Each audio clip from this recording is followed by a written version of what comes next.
You've got to admit that show was way better than you thought it was going to be. I saw so many comments saying that this show was going to suck, and it was going to suck because the endings were all so predictable. Listen, if your enjoyment of the WWE comes down solely to what the results are for the match, you are watching the wrong show. King and Queen of the Ring brought us absolute bangers, and it was only 5 matches, which, as a side note, if this is how we plan to package something like a 2-night SummerSlam in Minnesota, I am really down for it. I know there's a lot of people that think 2 nights of SummerSlam in a couple years just isn't going to be right for SummerSlam, but I'm telling you, with what we just got, 5 matches, about a 3-hour show, do that 2 nights in a row for a SummerSlam or any other major 4 PLE. I don't think it's going to bother you as much as you might think it will. The show did not overstay its welcome, and the Saudi crowd completely surprised me. That crowd even stepped up during the pre-show match when Indy Hartwell and Candice LeRae was taking on Jade and Bianca for the tag title. Obviously, Jade and Bianca were not going to lose the titles on a pre-show, but it was a very clear early indication that the Saudi crowd was not just excited for the show, they were going to pop for the female wrestlers, which is a pretty big step in the right direction. And it's a good thing too, because they kicked off the actual show with Becky versus Liv for the women's title. I have seen a good chunk of Becky matches. I already know that I like Becky. I have not seen a ton of Liv matches. So this was actually my favorite Liv match that I've seen so far. It was actually cool seeing her spend more than just a couple moves and then laying on the ground because she's injured for a while. And I really ended up just liking how Liv and Becky work together, which is good news because of what they said after the match. But before we get to that, the ending of this match was the most important part, because this was the part that really pushed a bunch of storylines forward. So Dominic Mysterio makes his way down to the ring. He's still got his sling on, and you're not really sure why he's there. There's been the suspicion that he might help Liv Morgan, but he stated before the show that he was going to try to make it so Liv Morgan would lose.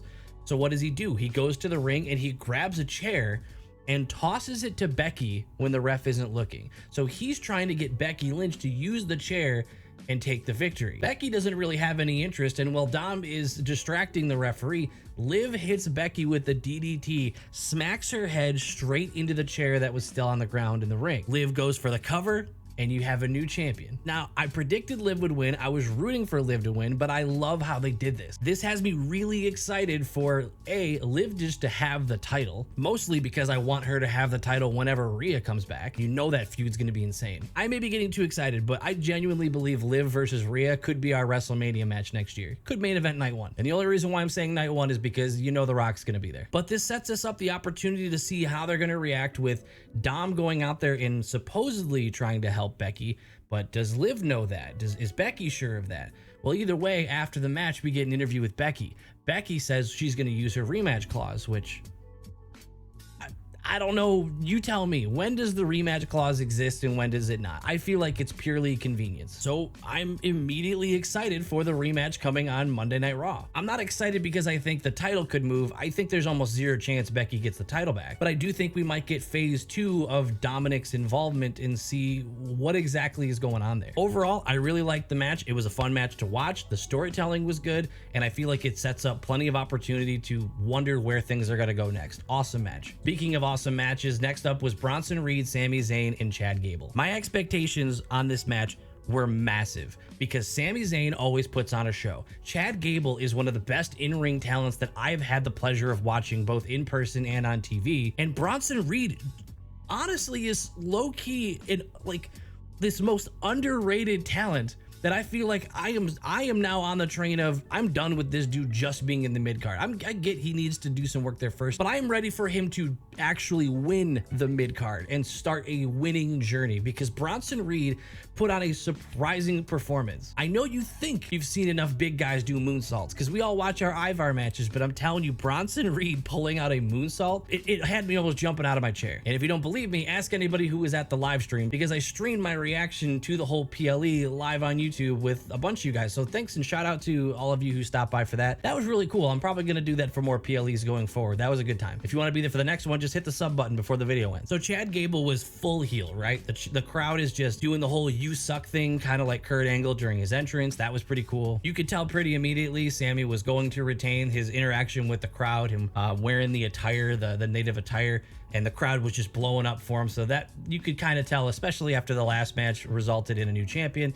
it was pretty clear Sammy was probably going to retain. But it didn't matter. This match had it all. This had excitement. This had drama. It had story advancement. It had everything that I'm looking for in a match. At one point, like all three of them had each other in like an ankle lock. There was another part where Bronson Reed, it looked like he was about to try to suplex everybody. And you're like, oh, this is going to be cool. The big guy is about to double suplex two guys at once. No, Chad Gable takes his spot and suplexes Bronson Reed and Sami Zayn.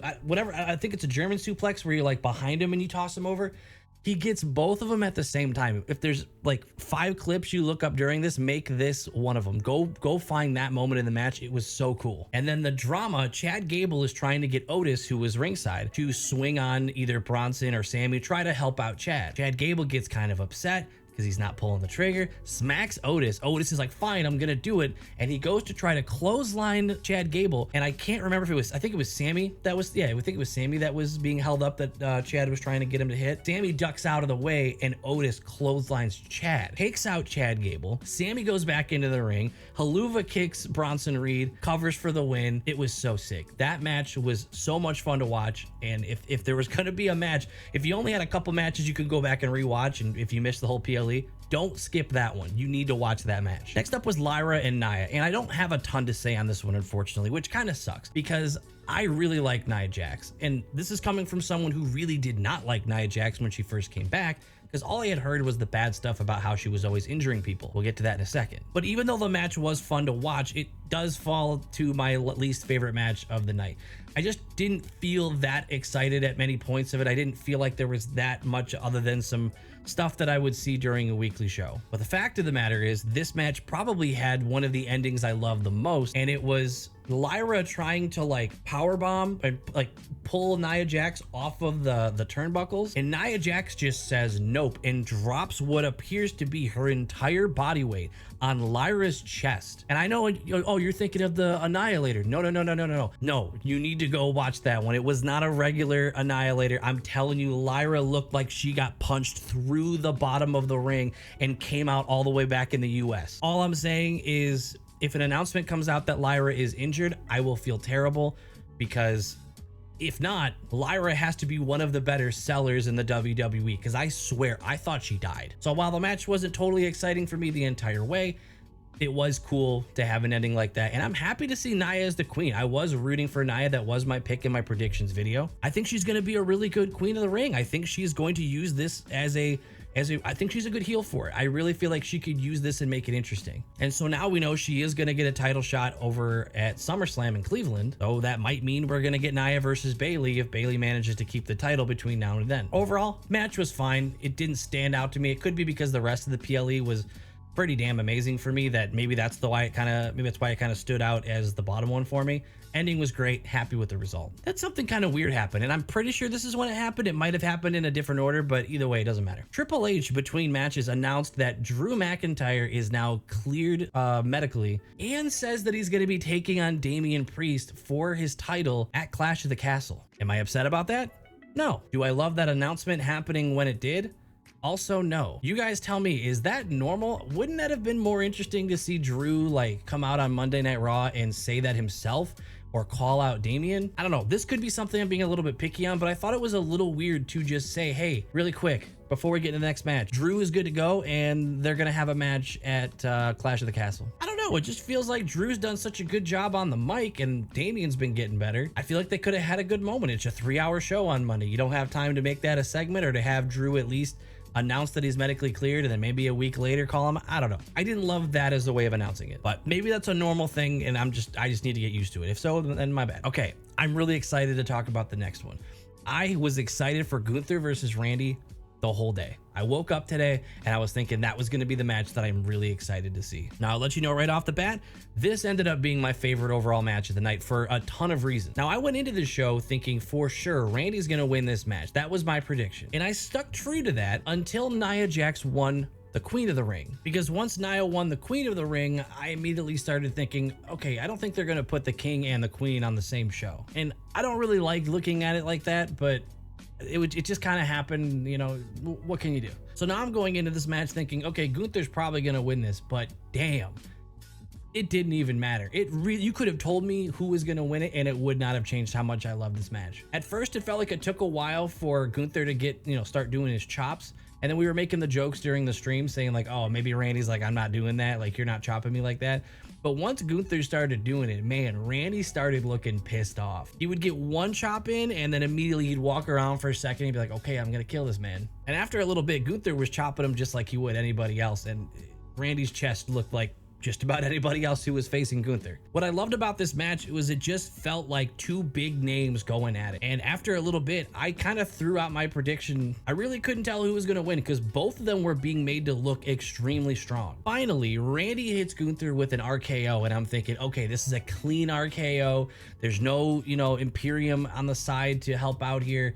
This is probably going to do it. Gunther kicks out of not just one, but soon after kicks out of a second completely clean RKO. If you're going to have Gunther kick out, not be helped, not rope break, but completely kick out of two clean RKOs out of nowhere, that's all you need to tell me for me to understand that you are trying to make Gunther look extremely strong. After the second RKO, Gunther kind of rolls Randy over, gets his shoulders down, or did he, for the 1, 2, 3 count, and Gunther is now the King General. But I say, or did he, because immediately there was drama, both in my stream and on Twitter. Everybody was talking about the fact, not opinion here, that Randy's shoulders were not down during the count. One of them was, but the other one was so clearly off the mat that even the announcers acknowledged that it happened. So with the announcers acknowledging it, I started thinking, I don't think, maybe this wasn't like a botched kind of a pin. That could have been really well done by the two of them. And in case you had any doubts that it might have been on purpose, I don't know if it was after the show, whatever it is, I found the video on Twitter, but Triple H came out and acknowledged that the shoulder was not down, saying it was clear as day and that the ref got it wrong. I have to know, again, some of you might be new here. I'm fairly new to watching the WWE. I've only been watching for about a year. Has this ever happened? Triple H acknowledges the shoulder was not down. The ref made a mistake. And that he immediately says they're going to have a rematch. He says he wants to give Gunther a chance to erase any asterisk and he wants to give Randy the fair shot that he deserved. I just think it's so cool that we spotted the shoulder was not down. We called it out. We're like, what the heck is going on? The announcers recognize it. The head guy, Triple H, sees it and then says, you know what? That's not right. We should have them have a rematch so we could truly have them prove once and for all who won. I don't think it's going to be for the crown. I think it's just going to be a pride thing. And I'm also not sure where it's going to happen. I don't know if it's going to be at Clash, as XPLE, or a weekly show or what. But either way, they put on such a good show that I don't care. I'm excited for them to have another match. I was about to say, hey, that kind of feels like it could be like Gunther versus Chad Gable. Maybe we have another one of those. But then I realized Gunther is the common denominator in both of those groups. Maybe I just really like Gunther matches. And it's a good thing I like Gunther matches because over on the Patreon, you patrons have suggested and voted successfully.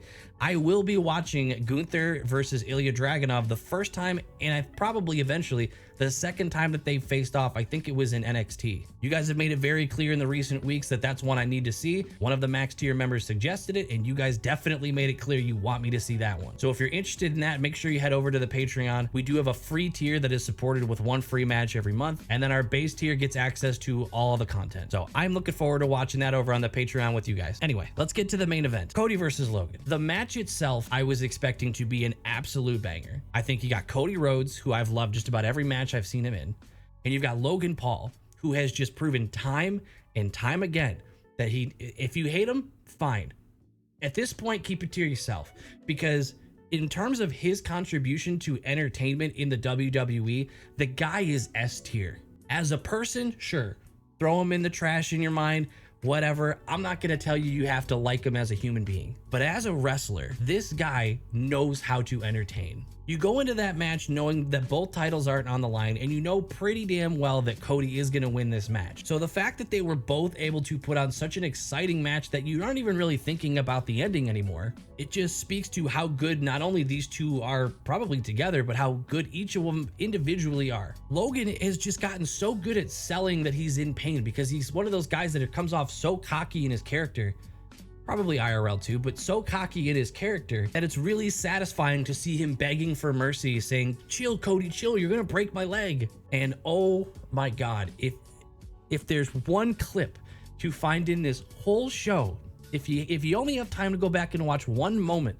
of this show and you missed it, the WWE gave us the most cinematic and special shot I have ever seen since I've started watching. I've seen some highlights, I've watched some old matches now, and I've been watching for a little over a year. So I know it's not a huge sample size, but Logan Paul standing on top of the turnbuckle, Cody laying on the announce desk, a drone shot, does a full like 360. Actually, it went around him like twice, all while he was just kind of like gloating a bit, sips the prime, spits it in the air.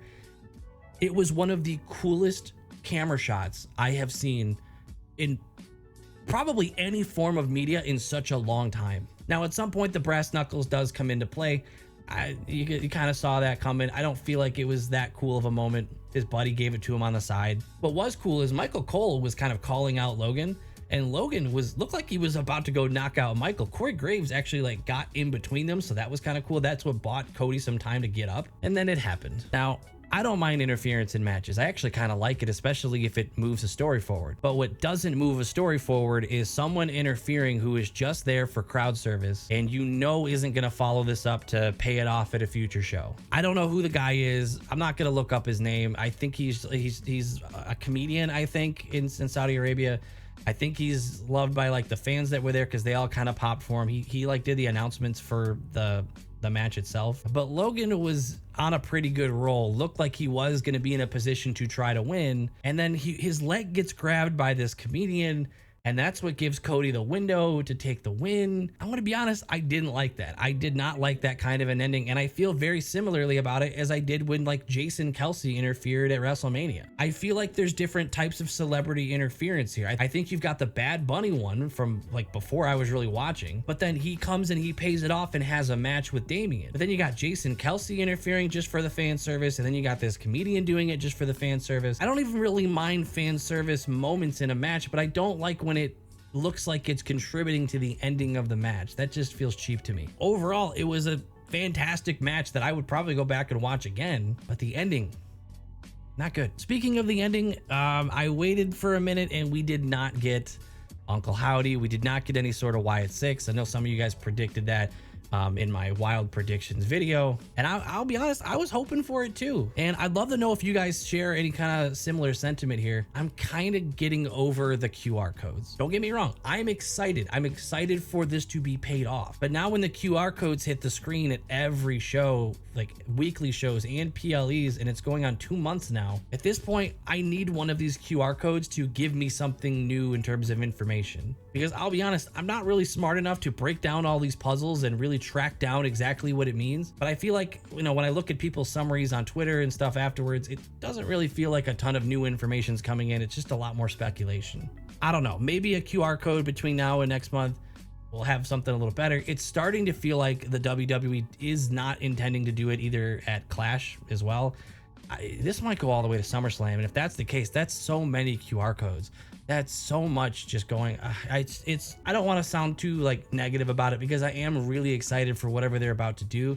But now I feel like the anticipation is turning into frustration for me, where it's like, just do something. I'm ready. Come on. But I'm sure they're going to do it at some point, and it's going to be a special moment. I'm just kind of getting over the QR code stuff. But overall, I think this was a top tier PLE. I feel like people were kind of lowballing what this could be, this King and Queen of the Ring. I think it helps that the stipulations were definitely added late. Both the King and the Queen are going to get their shots at SummerSlam at a title. WWE is 2 for 2 on PLE since WrestleMania. All this does is give me high expectations for Clash at the Castle and then some. Once again, thank you to everybody for watching. I appreciate your time. Thank you guys for coming to the live stream, by the way.